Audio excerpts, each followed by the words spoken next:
I was looking out my office window earlier this week.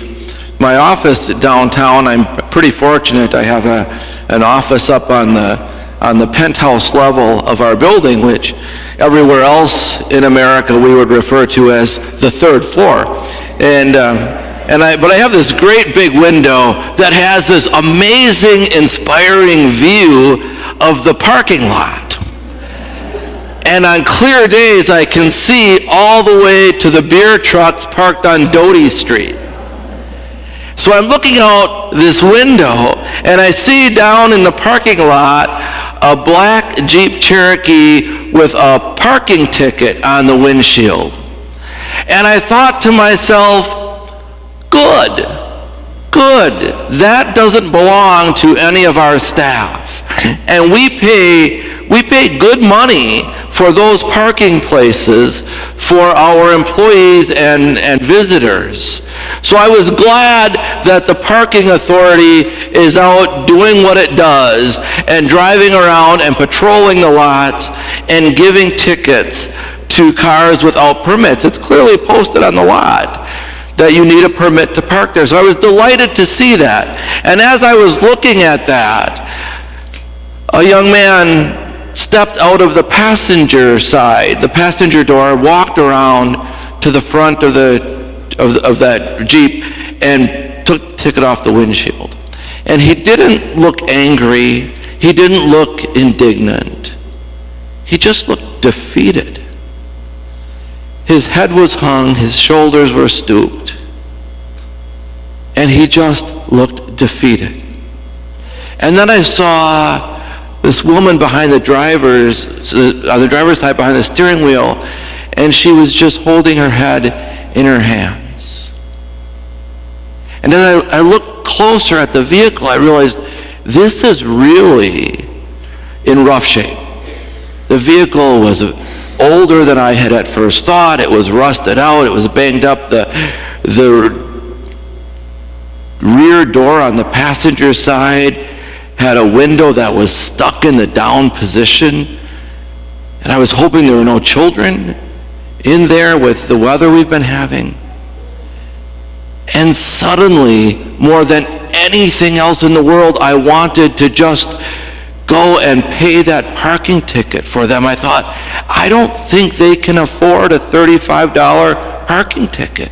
I think that's a big deal for them. That's going to have to come out of someplace, out of grocery money, out of heat, I don't know. And I remembered how when Michelle and I were first starting out, that was us.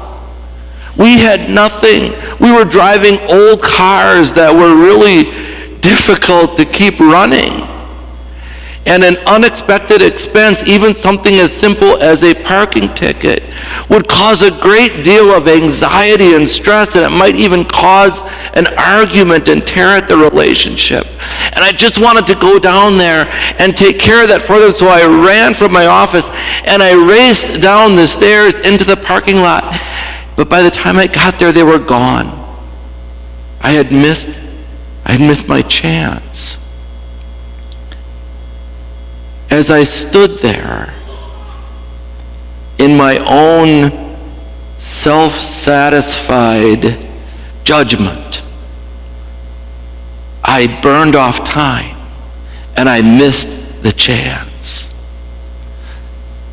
The great Jesuit theologian James Keenan from Boston College tells us that when you look at sin in the gospel, the way Jesus understood sin, it wasn't about the faults and failings of our human condition. It wasn't about parking where you're not supposed to park. For Jesus, sin was really about passing up the opportunities to love each other. When we're given that opportunity to love someone and we're indifferent to it. When we're given that opportunity to alleviate another person's suffering and we're ambivalent toward it. That, he says, is how Jesus taught sin. Thus the story of the Good Samaritan and so many of those other stories. And I realized that as I was standing up looking out my window, in that sort of self-satisfied judgment about this parking ticket and thinking about that, wasting time with my own sense of self-righteousness. The window was closing, and I was losing that chance to share an expression of loving support with someone who I think really needed it. And how much time do we waste in our own lives in this short life we have?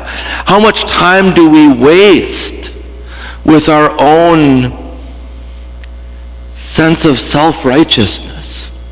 How many opportunities to give supportive love to someone do we miss simply because we're preoccupied with our own sense of judgment and self-righteousness?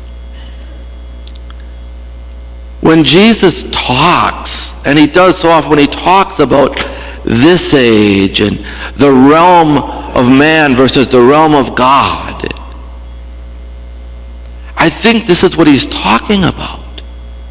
He is talking about this mindset of being preoccupied with the trivialities, the rules and the regulations, and who should be doing what and how they should be doing it. And not that we don't need rules and regulations. We need parking laws, or we would have chaos. We need that, but he's saying that those who are stuck in this mindset, in this realm of thinking, this age of thought, are so preoccupied with that stuff that we miss the bigger picture, the next stage. Those who attain, he uses the word attain, I like that. Those who attain the next stage, the next level of thinking, the next level of being, don't let those trivialities block and get in the way of the outflow of love. That's what he's saying. That when we're stuck in this mindset, when we're stuck in this age, we let all that stuff block the flow of our love, and those who attain to that higher order, to that godly realm, don't let any of that stuff ever stop us from living and loving with that deeply compassionate heart. So let us die to the small-mindedness of restriction and rise up to the openness and the outpouring of God's infinite, unending compassion.